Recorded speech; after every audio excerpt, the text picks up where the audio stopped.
Hello, hello. My name is April Malone with Yes, I Work From Home, and this is the podcast. Today I have Tegan Bombard with us from Central Florida, and she is an Outschool, not just teacher, but employee.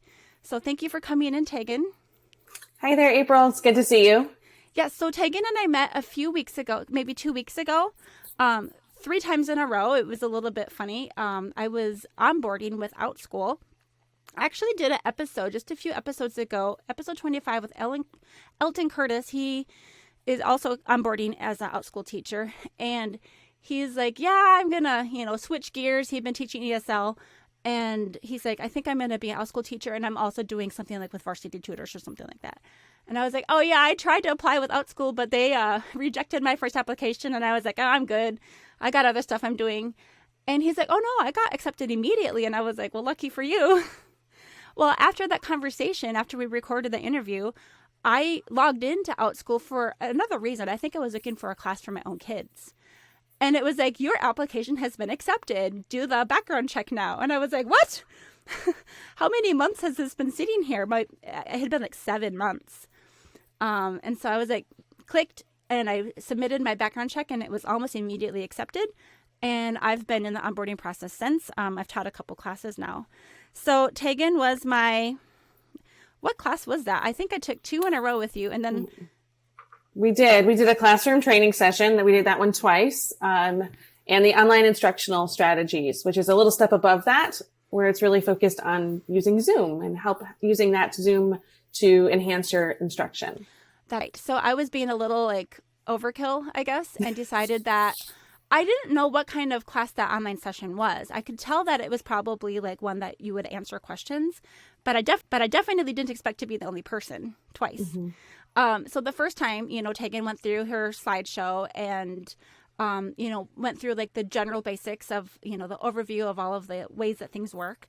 And then since there wasn't really anyone else asking questions, I just kept asking them for our full, I don't know if it was 45 minutes or something like that.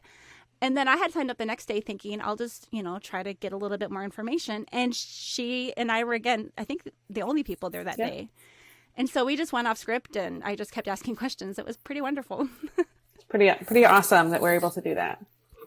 So I'm basically going to reiterate a few of those questions today because I know that there may be questions that other people have about Outschool. But why don't you tell us first what your role is now?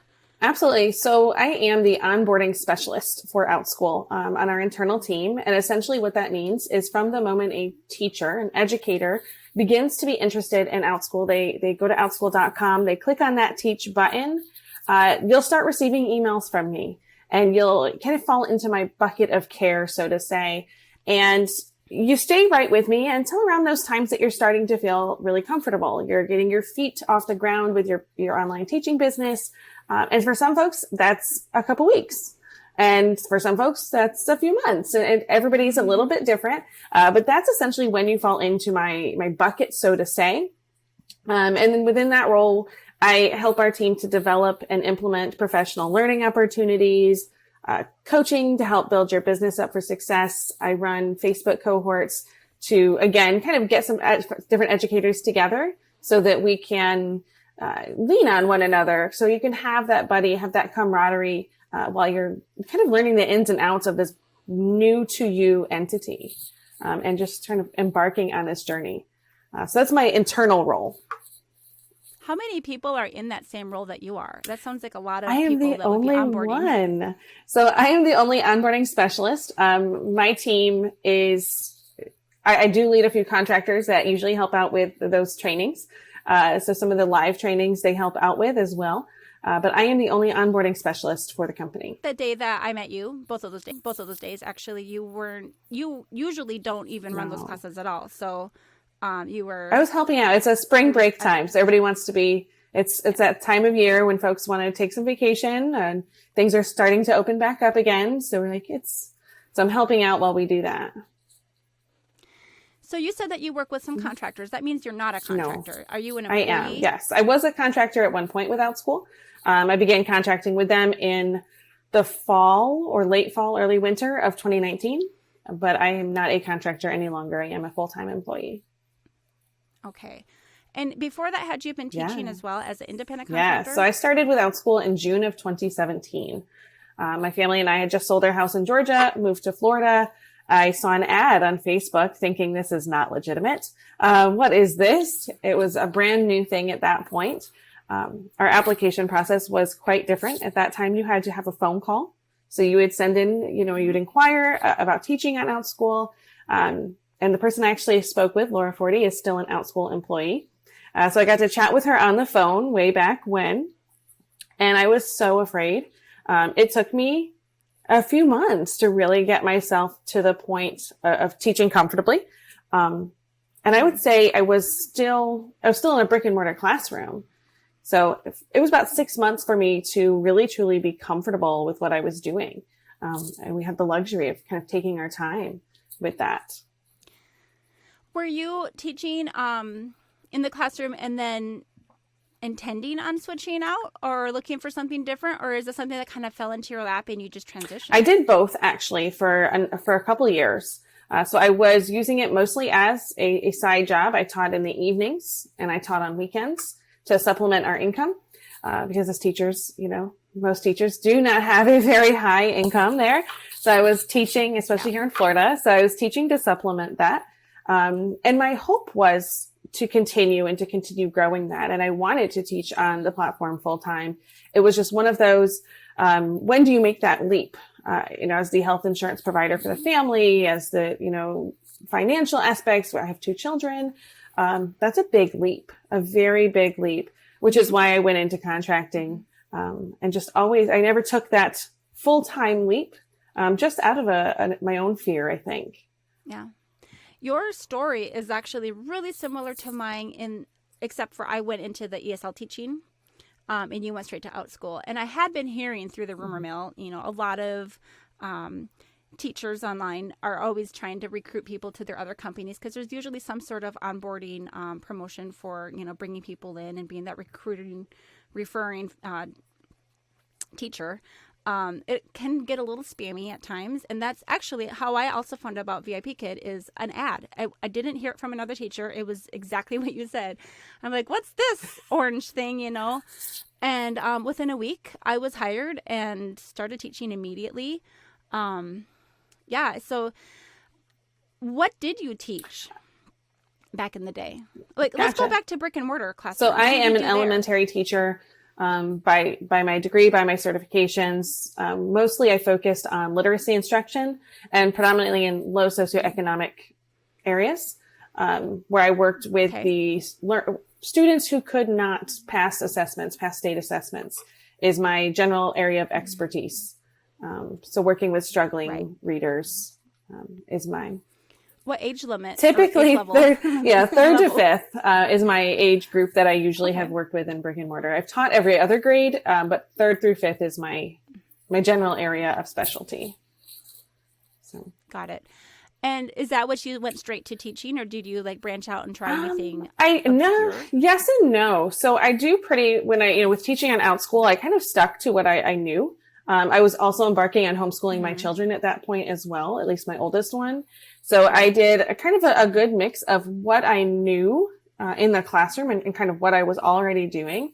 But then I loved the fact that I could explore activities that a traditional setting would not allow me to explore, and do some of the instruction that a traditional test-driven, standardized type of format is not going to necessarily allow. And so I broke off from that quite a bit. Initially, I had started in my comfort zone, and then I did break off and do some pretty different things. I feel like just as a service to anyone who might be listening who is not familiar with Outschool, could you go ahead and just kind of sum up what it is in a nutshell and who teaches? Absolutely. So Outschool is an online learning platform where teachers create unique content and unique learning experiences that they get to share with learners around the world. We are not a school. It's easy sometimes to say what we are not. We are not a school. We are just that online platform for teachers to host their unique classes, their own content. I kind of like to refer to us as the Etsy of education, or the Airbnb of education, so to say. that is what we do. So we are, and with that, I think we don't have a lot of restrictions. You know, it's a place where educators can come and really be free to be outside of the box. And we really embrace that outside of the box aspect. And then do you require any kind of certification We do for your not. teachers? So our educators on Outschool do not have to have any sort of certification. We are a global company. And so because of that, with certifications varying from state to state and country to country, that would just not be something that would be feasible. We do require an expertise. So that can be interpreted in a few different ways. Sometimes we think of a certification as a level of expertise. Sometimes people think of a degree as a level of expertise. But life experiences can also provide you with a high level of expertise. If I am an expert in homesteading, for example, I cannot go to a college and obtain that expertise. It's going to come from living. Absolutely, college can help to provide me with some knowledge that will be beneficial. But the act of doing sometimes leads to a higher level of expertise. When people have talked with me about Outschool, I usually describe it more as like, think of any kind of club, camp, or class you might be able to take in an online format, and you can get pretty creative. And so it can be like a semester run class where you're going through a specific curriculum, maybe even specific book. Some people use it to supplement their homeschooling or supplement their public school education for extracurriculars. And then there's a lot of flexibility in the types of classes that you can take, not just in terms of like the topics, but also like the structure. It could be like a one-off, a one-time thing, or like a 4-day camp or a short course 1 week or 1 day a week for 4 weeks or something like Absolutely. that. Would you say that the majority of your educators, and I noticed I kept saying teacher and you kept saying educator, would you say that the majority of them are people who come out of the brick and mortar schools? I think it's a little more than 50-50. We do have a lot of former educators, but we also have a significant number of what I like to call just experts. We have a significant number of former teachers, but we also have experts. And it's not quite a 50-50, but it definitely, and I don't have the exact numbers. I don't know those exact numbers. But we do lean a little bit more towards teacher. It's a little bit more balanced toward the teacher side, but not too bad. Okay. And would you say that has to do with which applications have been accepted versus just in general? I think a lot more teachers just in general are going to apply just due to the nature of Outschool. We hear that name school and we just automatically assume that that's a teacher. And that's why I say educator, is because teacher usually has just a connotation to it of a school, a more formal school, whereas anyone can be an educator. And so that's why I use that term. And I know that, we are in April of 2021 right now. And a year ago, everything changed. Everything got flipped. And so many schools went online. So many parents pulled their kids from school, started homeschooling. And I know you guys have had some huge growth in the past year. Do you want to talk about some of the growing pains or anything about how that has gone over? I know that everyone is wishing that they had put stock or invested in stock in probably Zoom. Absolutely. So it was interesting. I was actually I was contracting with Outschool at that time, as well as teaching both my online classes and in my brick and mortar. So I was about 80 hours a week is what I was doing at this point last year, if not a little more. Plus I homeschool both of my children. So, I have very little memory of that time because I think it's one of those experiences that you just block it out, but it was very, very busy. We would have, I worked in the support inbox. So if you were having a question as a parent or as an educator about Outschool, you talked to me. You would send it in and I was there. I was able to respond and help out because I'd been on the platform for so long. I was able to help out in that capacity. And so it was a matter of just a dramatic increase in those emails into the support where we're going, oh my gosh, this number just keeps going up. We cannot, you'd answer one and 5 more would replace it, kind of situation. But we handled it really, really well. I think we really worked hard. Outschool is a fantastic company, and both the educators on the platform and the internal company worked really hard to meet the needs of the learners. We immediately opened up our .org, our not-for-profit side of Outschool, and we're able to provide learners in the United States whose schools had closed with free classes. Something that we are still running today. Really? So any learners in schools in the United States, it's not international at this time, that one is just in the United States, can receive free classes. I believe right now it's $300 worth of free classes for learners that have been impacted by school closures. Honestly, I think it was all handled really well with this massive amount of growth, extremely well, because we still kept the vision of Outschool, which is for learners to love learning, at the very heart of everything that we did. And it wasn't necessarily about, oh gosh, what do we do to manage this? It was, how do we keep that vision intact and still manage this? Like, that was still at the forefront. I know that switching from in-person school to an online format for so many people has been like a huge technological challenge, as far as so many people don't have maybe adequate internet or devices at home. And I'm assuming that before the pandemic really affected us globally, that a lot of the people that were participating in Outschool were equipped with proper equipment and a good connection. Did you notice a change? I think the biggest change that we noticed, and we haven't done a full run of too many things, we do have a lot of learners that join from a tablet or some sort of non-computer device. And that can have obviously an impact on, some participation. But because of the nature of Outschool classes being highly engaging and highly interactive, it doesn't lend to a negative experience. Chromebooks, though, we have seen, again, that's another one that we see a little bit more, because as schools close, what device do they send home with their learners that don't have one at home? A Chromebook. Because those are inexpensive that, school districts can purchase in the masses. So that is what we do see. However, again, I'm going to kind of go back to our .org, our not-for-profit. We've actually provided through that a grant this past summer to help provide learners with devices. So we had a number of schools apply, and I believe we issued that grant back in, I want to say it was November or December. I was on the committee to help review those applications, and we had some amazing applicants from around the country of small organizations that were working to help bridge that gap in terms of academic access, technological access, and things like that. So we did work with recognizing that exact concern. We did recognize that and work to do what we could.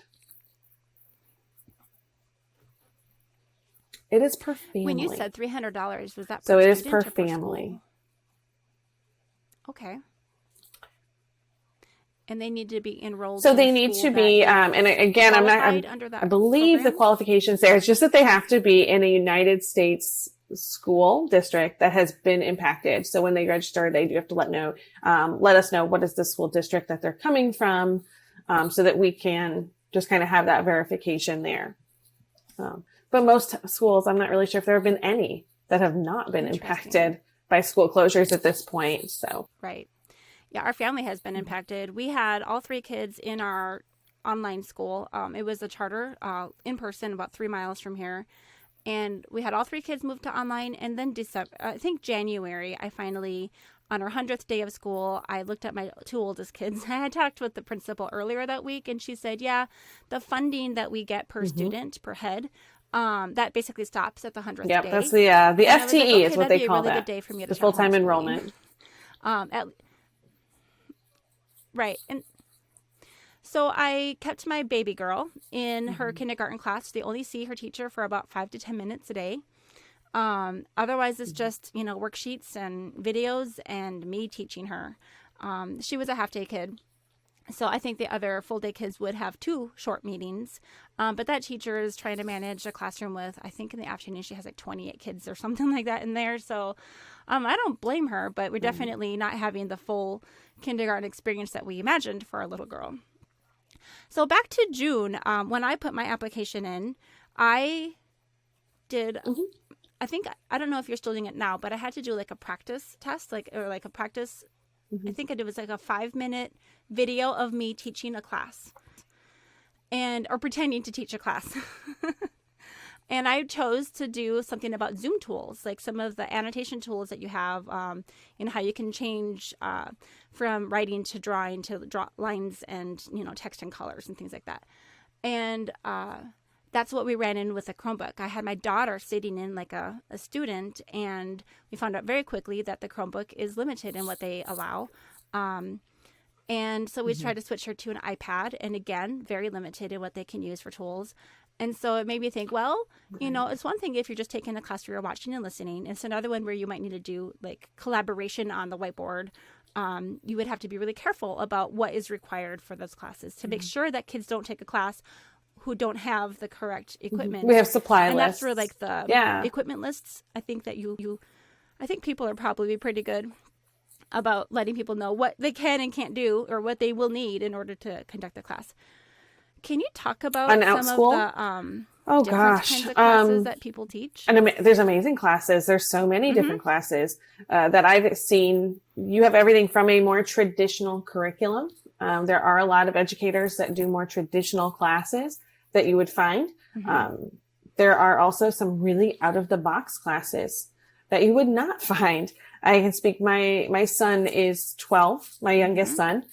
He does not typically do traditional classes. He does not want to go on and do some traditional classes. He loves Dungeons and Dragons, which is something we have never been able to find kids around where we live that do Dungeons and Dragons. And so that's his big thing, is being able to go on and do these longer campaigns. Right. And so it's awesome and fantastic that those are there.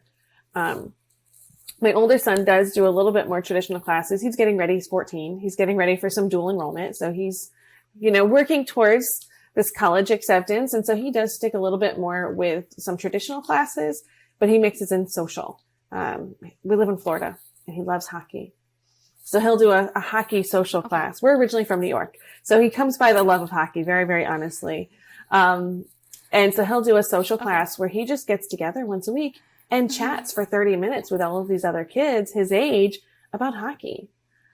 So we have both that, or another one we did, we took a trip, and I'm going to speak as a parent here. We took a trip to Key West. We live in Florida, and Key West is the home of Ernest Hemingway. So we were going to go visit his house. And I said, you guys cannot go visit the Hemingway house until you know about Hemingway. And so my 12 and 14-year-old both took a class on Outschool about the Old Man and the Sea and learned about Hemingway and the influence of Key West on the Old Man and the Sea. And by the time we got down there, they were the ones teaching us as we walked around, and pulling out all of those different connections. And it was fantastic. So I think there's a wide variety. There's those classes that are academically based, but also those classes that are there for social, there for fun, but they're still gaining from it. They're still learning and having very valuable experiences in those classes. So you're basically getting a bunch of hockey kids. They're not even playing hockey. They're not coming with their hockey gear. They're not at a rink. They are just talking about hockey and other stuff. And probably doing a little arguing, knowing 14-year-old boys. But the teacher or the educator is basically there as a facilitator to make sure that nothing goes weird. Right. And also has to, obviously for that kind of a class, I could not host a hockey class. I don't know enough about it.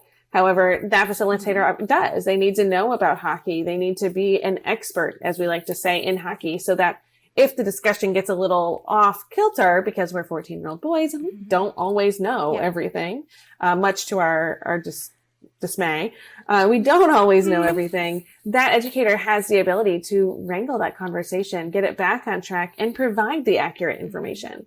So it's a valuable learning opportunity, both in terms of the hockey content, but also conversations. How do we get through conversations where we don't necessarily agree? How do we, as arch enemies of our teams are arch enemies, how do we have a conversation in that setting? Exactly, the sportsmanship aspect of it. So it's really important. I have a friend who, I don't think she teaches in Outschool, but her son has taken some classes, and video games are big on Outschool. And she said that they pay, I think it was like $15 US for 30 minutes of their kid having a supervised game, interactive. I don't remember if it was like Among Us or something like that, but basically these kids are playing a game with a moderator, making sure that nothing is going sour. I was like, okay, that sounds like easy money. But then again, like you and I talked about, that's not my expertise. I have no business trying to teach some video game class just because it's lucrative.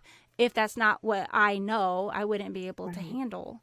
I've heard my kids talk about Minecraft a lot, but I wouldn't be able to run a Minecraft social group. Exactly. No. And I'm the same way. I hear my kids talk about the different games that they play, the Minecraft and the Roblox, and I'm not an expert in that. I wouldn't even know how to answer a simple question about how to build, or the difference between certain things. I don't even know what it's called in Minecraft. Modes. I think my kids have I wouldn't know how to do that. Something I did to kind of go with that, my kids, when they were younger, when I first started teaching at Outschool, my son was interested in Pokemon. Still is, but he's 12, so he's kind of getting to the end stage of that. But he was really interested in Pokemon. Not necessarily I had a huge expertise in, but I do have degrees in literacy. My master's is in literacy instruction and ESOL. So I said, well, let's take your interest there, because again, I'm homeschooling at the same time. And we did a whole thing about Pokemon phonics. And so that was a class that I was able to create. And no, I was not necessarily an expert on Pokemon, but I knew enough from our discussions, from being, my son being obsessed with them, at that point. And really the focus of the class was on phonics. It was on the phonetical sounds. So we were able to really tie that in. And I know there are other educators as well at Outschool that do the same thing. They harness in, and the class may not be on that particular topic. However, we're going to use that theme within what we're doing. So it's really... My kids correct my pronunciation every single time I try to say that word, Pokemon. They're like, it's a Pokemon or Pokemon. It's Pokemon, right? I say it wrong every time. Let's move on a little bit and talk about time zones. I live in Arizona, and so I'm on the Pacific time coast. Currently I am in the Pacific time zone because Arizona doesn't observe daylight savings time, and so we're the same as Pacific, but actually we are Mountain Standard Time year-round. And so when I'm looking at when I want to offer my classes, I'm thinking, this is 6 a.m. for me, but it's 9 a.m. on the East Coast. Can you talk a little bit about what it's like to work with a global company that is dealing with teachers coming from all sorts of different places and students coming from even more countries? Absolutely. So internally, as we are a remote first company, Outschool is for our internal employees. And what that means is we do not adhere to a specific time zone necessarily. All employees are able to work according to their time zone. So for me, I'm on the East Coast. I work East Coast time zone. I am something that we have done as a company is all of our meetings are set between certain hours of the day so that they are at appropriate times for all of the different time zones that we're in. And is everyone that's an employee coming from the States? The United States and Canada is where we are based in. So yes, we will not have employees that are in Europe or Asia. We do have contractors that are in Australia, New Zealand. However, they don't come to meetings typically. So we don't have to really worry about that too much. But we do as an internal company to maintain that remote first. We have a set period that we have mandatory meetings can only be during that period without explicit conversation. If it goes beyond that. And that's really it's fantastic because as an East Coaster, I like my dinner at a certain time. I want to be able to, be able to have an evening out and after dinner, go do the dishes with the kids and take a walk and do all of those. Right. Well, no, I want to watch them do them. Let's be real. But do all of those family things. Whereas my West Coast friends, my dinner time is their afternoon. Bedtime for my kids is their dinner time. And so it's really nice that I'm able to, despite working with such a vast number of time zones, we're able to stay in our own time zone. In terms of externally with teachers all over the world, that's something that we are actively recognize. The time zone on Outschool, when you are logged into your account, will show your time zone. As long as you have your location set correctly, your time zone will be what is shown. The exceptions to that is there is a tool when you go to create a class, there's a tool that kind of shows the popular time zones. That is in Pacific time zone. Yeah. And it will say it right there. And our training center, our educator training center, that has any live trainings are typically shown in Pacific time as well, which can be a little bit confusing. And that's unfortunately due to the platform that we use there. I mean, we're aware of that limitation. And so, there's some things that we just are out of our control. But anything that is in our control, we do try to make sure that that is in the time zone of the actual educator. So. Right. That worked out for me because we are currently the same as Pacific, but, because Arizona doesn't change time zones, then I have to convert everything in my mind all the time for when everyone else changes. And I guess that just brought up, like, when I am searching for classes, I can only even search for classes that are between like 6 a.m. and 10 p.m. in my time zone when I'm looking for classes for my children. But as far as teaching, I could teach at any time. Yes. You can schedule your classes at any point. If it is outside of a standard time for teaching, if you were to schedule a class at 10 p.m. in the hopes of reaching learners in a different part of the world, all that's going to do is it will put next to that time in your schedule, it would have a little moon, a little half moon. And that lets you know that you've scheduled it at night. Because people have done that. Exactly. Because folks have done that. They have accidentally scheduled something for 12 a.m. instead of 12 p.m. And then they get up like, oh no, I missed the class. And you're like, yes, be careful. Be careful. Hey, it's easy to do. I actually had an appointment for a massage the other day, and the lady said, do you want to do 8 on Monday? And I was like, yeah. And I put it in my phone as 8 p.m. because that's how late I often come. And she put it in the calendar as 8 a.m. And I got a phone call at 8:15 in the morning saying, hey. And I was like, oh, my goodness, 8 a.m. Okay, I'm on my way, So it's easy, even though I'm very aware of time zones. I've been working on Beijing time for the last 3 years. And so because of that, I am thinking, well, maybe when I finish teaching my ESL classes, I could hop in and do some Outschool classes. But that actually limits me. At 6 a.m., most East Coast kids are not going to be interested in taking a class. Right. I mean, West Coast, because the East Coast kids, 9 a.m., that might be a good time, but 6 a.m., not so much, unless your family has a very different schedule than our family. We are not morning people, except for I have to be. But that would basically, 6 a.m. would be 2 p.m. in the UK or Europe or, different parts of wherever. 5 p.m. my time is morning in Australia and New Zealand. So it just depends on, who am I trying to appeal to? And I was asking you, like, should I try to teach at all these different times so that I can appeal to these people all over the world? Whatever works for you is the best thing to do. And that really, truly, if you are wanting, I would never encourage an educator to schedule something that would inconvenience them just to get a class on their schedule. Always do what is going to be best for you as a family, for you as an individual. Don't ever cater to a time or a schedule that's just not going to benefit you or put you in a predicament of child's care or put you in a rough predicament of anything. Because that's the luxury of working from home. That is the fantastic, especially when you're working from home for a place like an Outschool and doing a class, and teaching, is that you have the luxury to pick and choose when you are teaching, pick and choose when you are working at times that are best for you. But I wanted to know, where do people live that are taking the classes? Like, if I want to appeal to the masses, do we have a lot of students in Australia and New Zealand, or are the majority of them in Europe or here in North America?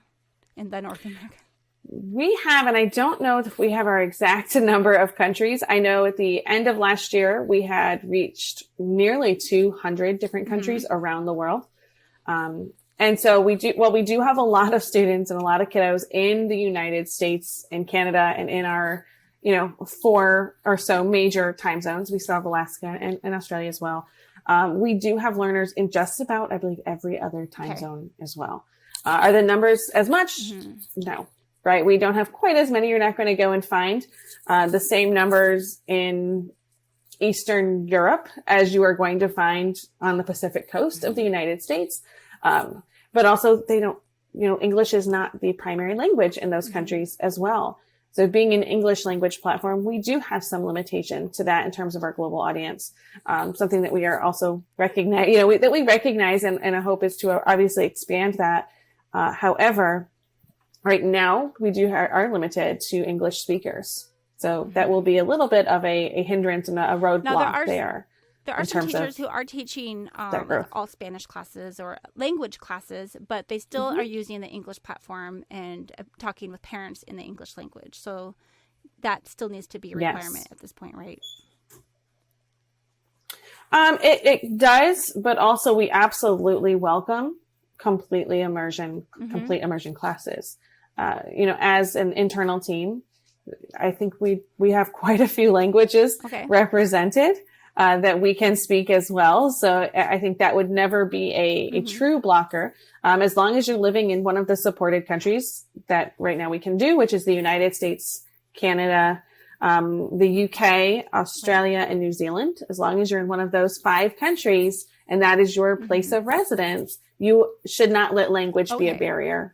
So a degree is not a requirement, but living physically in one of those 5 countries is a requirement. So this is maybe not the correct idea for someone who's like a digital nomad and trying to like bounce all over the world right now. Right. Which I don't think anybody is really nomading at this time with the pandemic, but it's perfectly fine to travel. We have had teachers who have traveled overseas and have even taught their classes from overseas, and that's perfectly fine. We just ask that it's not a forever type of thing, right? Because we do need to have, if an educator is not back in the United States, we are not able to complete some of the things that we need to do. So the banking needs to come from the U.S.? Okay. Well, it's all through PayPal. Right. Okay. So but once you're doing that background check, we only have certain countries that we can do a background check in. So I know we're running out of time. We're going to have a little bit of a shorter episode today, but a few things that have come up for me as I've been onboarding and starting to teach my first classes is I made a mistake my very first day. I decided to open up a class for the following day, and I wanted to promote this to some of the groups that are unofficial on Facebook. There's some that are geared for families that are wanting to support the brand new teachers.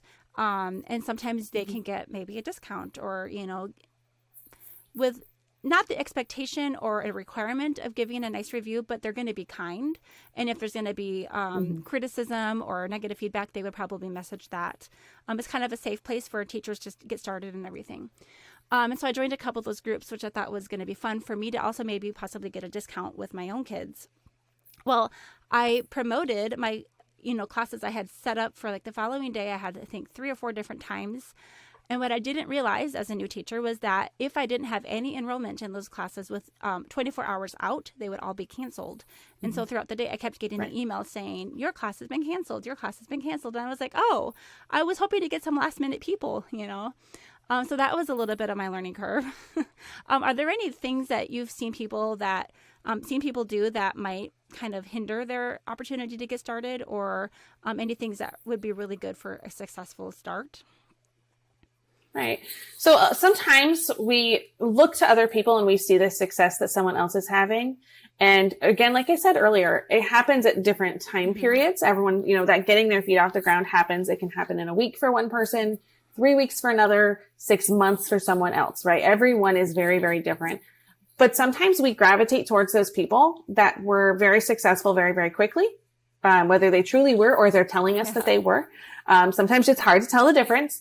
And we look at that and like, well, what if I want to be able to do that too? I want to do exactly what they just did and take off and have this amazing business that is going to, oh my gosh, everything. I'm going to have a new car, a new house. I'm going to have all of these things. It's a little bit unrealistic. Yeah. It really truly is. It is a very unrealistic idea. And so I think the best thing that a new educator can do is accept that and be comfortable with their pace. Like you were mentioning that they were canceling, you are welcome. And we definitely would say, uncancel those classes if you are okay with it. You know, if there is even one learner. So we do ask the educators give a minimum of 24 hours notice to any families that are enrolled if they're going to cancel.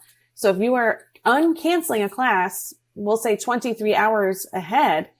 At that point, you are basically promising anyone who enrolls, I will teach this class. It will happen.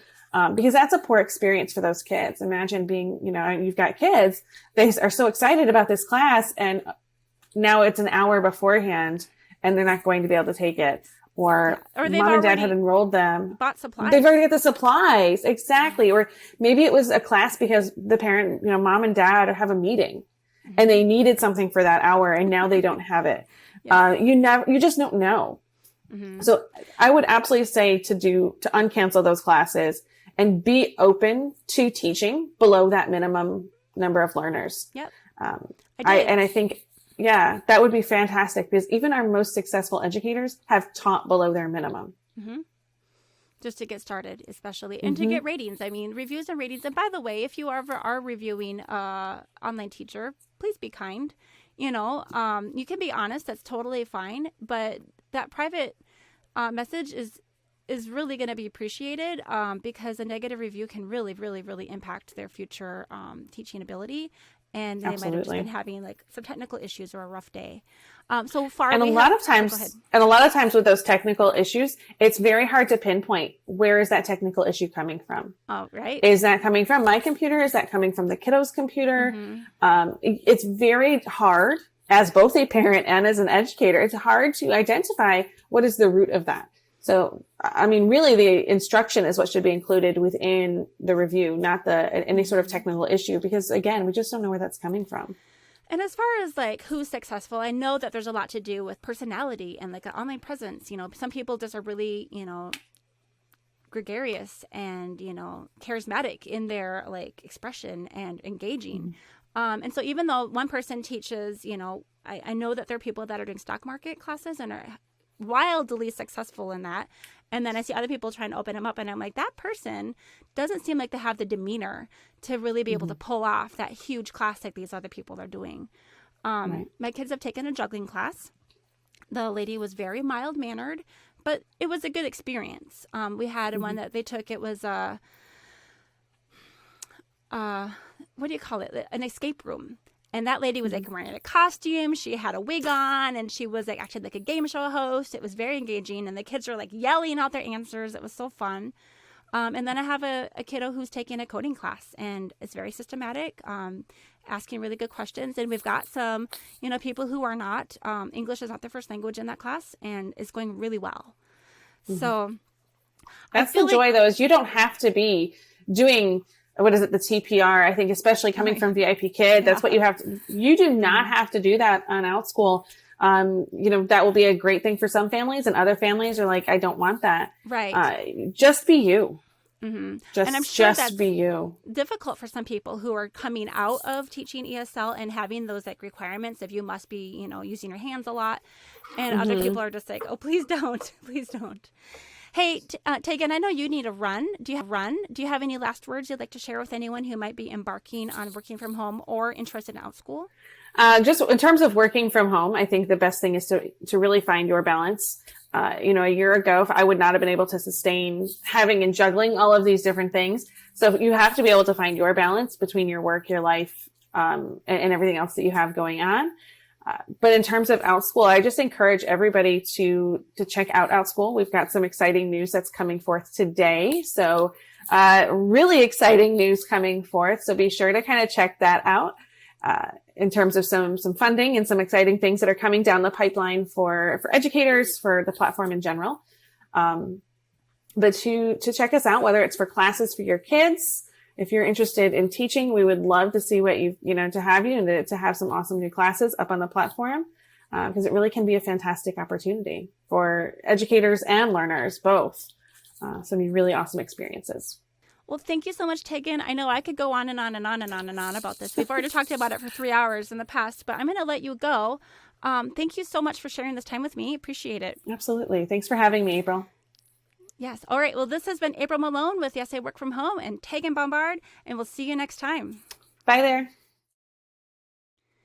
So Tegan needed to sneak out, and that's cool. I wanted to just chat a minute about what my experience has been like teaching at Outschool, and it has been positive so far. I've actually only taught one class, but I have about 5 in the works, and if anyone is interested in checking out Outschool, there is a thing, and I feel like it can be a little spammy. At times, I think I alluded to this earlier, but sometimes people are like, join my class, but use my link because then you can get, $20 credit and I get $20 credit. Or, join Outschool as a teacher, but use my link because if I recruit you or if I'm the referring teacher for you, then I will get something out of it. And that is true. Like if you are interested in Outschool, I would be happy to sit down and have a conversation with you on Zoom.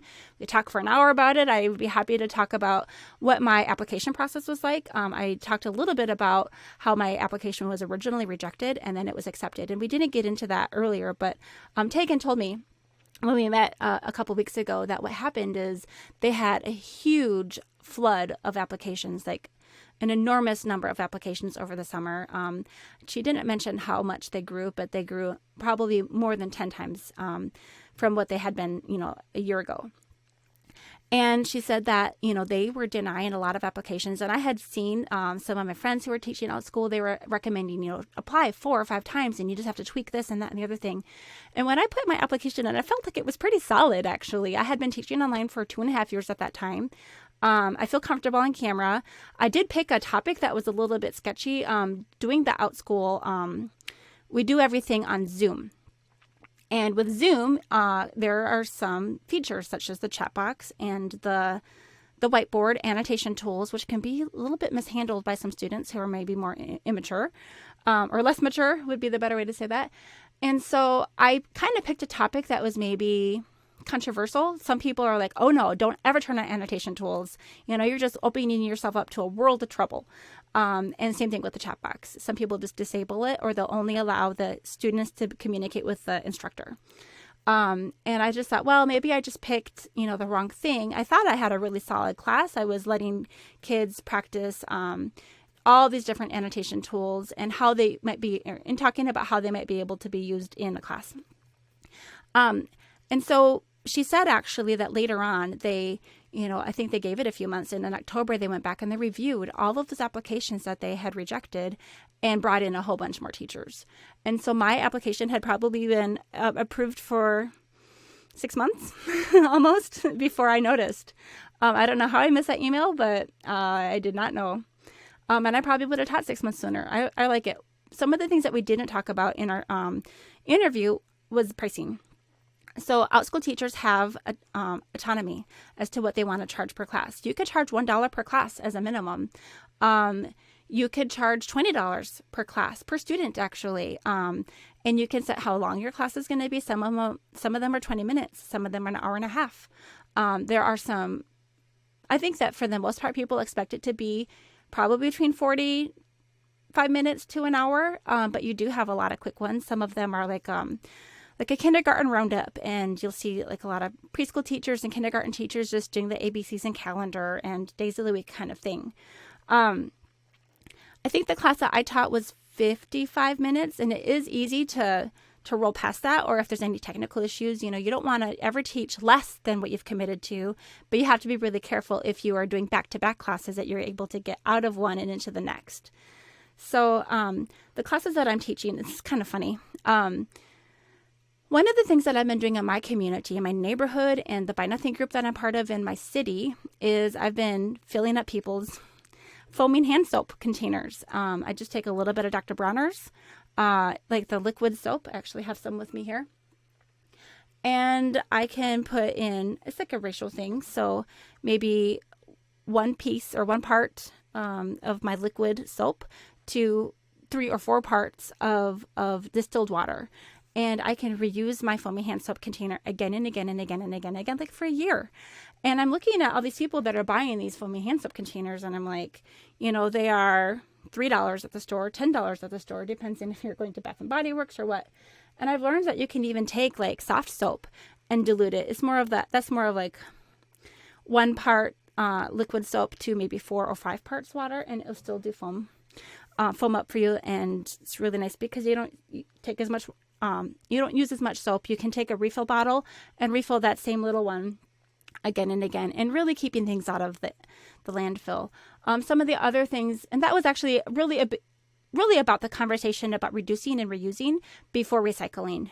We do have like a recycling crisis right now, especially here in the States. We had contracted with China that they would buy our plastic recycling, and they were taking it and bringing it back into the factories and making new plastic things. And I think it was like 2019 perhaps, that all kind of fell apart, and they are not wanting to buy our plastic anymore. And so, we faithfully put our things into the recycling bin. Where I live, we all are issued a recycling bin for our household, and we can it's huge. It's as big as our trash can. Bring it out to the curb every week if we want. And what I'm finding is that a lot of that stuff isn't actually going to the recycling centers anymore, and it breaks my heart. So it was really a conversation about reducing and reusing the products that we have, and being mindful about the decisions that we make of what we're putting on our body. And like, for instance, even just transportation costs, like a lot of things, foaming hand soap uses a ton of water. It's actually very watered down soap. And I said, what you're basically paying for is them to ship water around, where you can buy a gallon of water, or distill your own water, actually, that's locally sourced. And so you're not paying these huge shipping costs for just water. Another class I want to teach is about charcuterie boards. And I hope I said that correctly. I'm going to have to really nail it down before I actually do the class. But my family, we've been focusing on making like basically a tray or a platter or a cutting board full of, fruits and vegetables and meats and cheeses and crackers and things like that. And that class is going to be talking about it being artistic and, weighing the board with texture and color and size and shape, and not, just focusing everything in one area, not putting all the blueberries and grapes in the same area, but to kind of, spread it out. So I'm actually looking forward to that one, and I might even offer it as a class, a club, and a camp.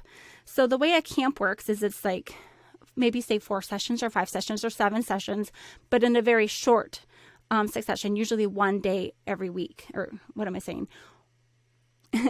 That would be more like Monday, Tuesday, Wednesday, Thursday, Friday, like a 5-day class, 5 days in a row, and then you're done. A short class would be maybe 1 or 2 sessions, actually like 2, 3, or 4 sessions, but maybe 1 class meeting per week. Then there's like I mentioned earlier, the one-time class, which like when my kids took this juggling class, it was kind of a craft class where they figured out how to cut open tennis balls, fill them with rice, and then they covered them with duct tape and balloons to hold it all together. And it was a one-time thing. And then they took about 30 minutes to do the craft part of it, to learn how to make their own juggling balls. And then the other 20 minutes or so was practicing juggling for the very first time. So not a lot of expectation of, mastering it. And the reason this lady was offering the one-time class is because she wanted people to enroll in her ongoing class of, juggling practice, or it was like a semester-long type thing. So a lot of times these one-time classes might be an opportunity for you to be able to meet a teacher and see if it's something that, you might like. So one of the reasons I wanted to bring Tegan in today is not only is something like Outschool, and there are other platforms that do teach your children online schools and things too, but this one is so open. You can really meet the needs of your family, and if you're looking for academics and you're looking for a structure that you're going to have every single day, that's out there. But if you just want some fun or supplement, do something like on Saturday or something like that, that's also out there. Another class I wanted to teach, let me think. Oh, I've got my melodica here. A melodica is like a piano and like a recorder. So basically you put your mouth on this little mouthpiece, or they sometimes have a tube, and then you can play the keyboard like you would a piano. And I guess this is just trying to show that the sky's the limit. Like you definitely could have, I'm going to be teaching some intro reading classes. One of the things that has come up for me though is the curriculum that I wanted to use, the books that I wanted to use. I need to get permission from the publisher because I did not write those books. There's the book that I have used to teach my children how to read that I really wanted to get permission for, and I emailed, but the main author of that book died a couple of years ago, and so I'm trying to reach out to the publisher. I should probably just try to reach out to one of the other authors to see if I could get permission through those avenues, but I am waiting. And so that would be the sort of thing that I would love to be able to do because I've done it for my own children. As Tegan said, that's her area of expertise. She literally has degrees in that. I have experience. I helped teach 6 of my brothers and sisters how to read. I've taught my own children how to read. I've been teaching literally thousands of students in China how to read. And I've used some of these books that I'm talking about as a supplement to those classes. So I was hoping to be able to use that and to kind of mix and match and have some fun with it. One of the other publishers, the Bob books, for instance, those are a very popular book that I have used to supplement with my kids. And I reached out to them and they said, yeah, we are giving an open-ended permission for anyone to use anything that's published by Scholastic until some date in June of 2021. And then that permission is going to end. And I thought, well, I don't know if I want to, go through the work of establishing a class and slides and everything for something that's going to just be ending in 2 months. So I have to give a little thought about what I'll do or ask if, that permission will be extended or not.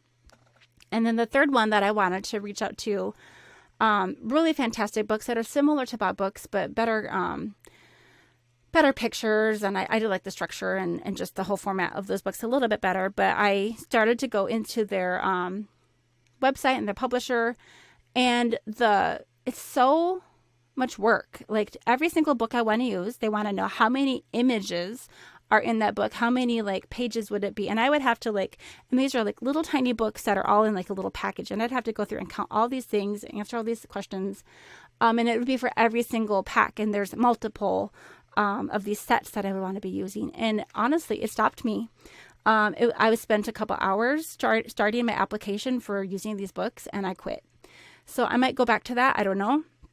But when I talked to Tegan, I was telling her the story, and she's like, yeah, that's why it's best to just design your own. So, but again, that is not my area of expertise. And so I don't feel as qualified to just develop my own phonics program when I've already found, curriculum that worked well. I'm trying to think if there's any other. I have lots of ideas of classes that I would like to teach, and they're very eclectic. And that's another question I asked Tegan. I said, is it a good idea to have really varied ideas, and she said, well, I actually do recommend that people find something that is under their area of expertise that they can speak to, and to have consistency so that when a student finishes your course, that they're going to be wanting to take the next one with you. And if I'm going from melodica to foaming soap to charcuterie boards, there's not really a natural progression for that. And I get it. So I'm thinking about what I'm going to do there. I don't want to be known as the foaming hand soap lady as my only thing. That's not what I'm going to build my business on. It's just the fastest thing that I was able to get in. I should go ahead and put in that Zoom annotation tools class that I was going to teach. I just was feeling a little burned from my application being rejected from a while ago. So, but I have seen a few people have very good success with things like teaching baking. I have a friend who was teaching, I think, buttercream flowers, something like that. I have another friend who has a farm, and she was teaching. She would actually bring the kids out with her when she'd do the chores. And she would basically let them meet her animals on the farm. And every day, I think they would talk about a different animal, a different farm animal. And some of these people are bringing in really good money. So what I was going to say earlier is you get to set your price. So you get to set your time, you set your topic, and your price. And so some people will have a limit of how many students they'll be willing to have. Outschool does have some recommendations. If you have 6-year-olds, 3, 4, 5, 6-year-olds, they don't want you to have more than 6 kids. They think that the younger age kids are going to need a little bit more help.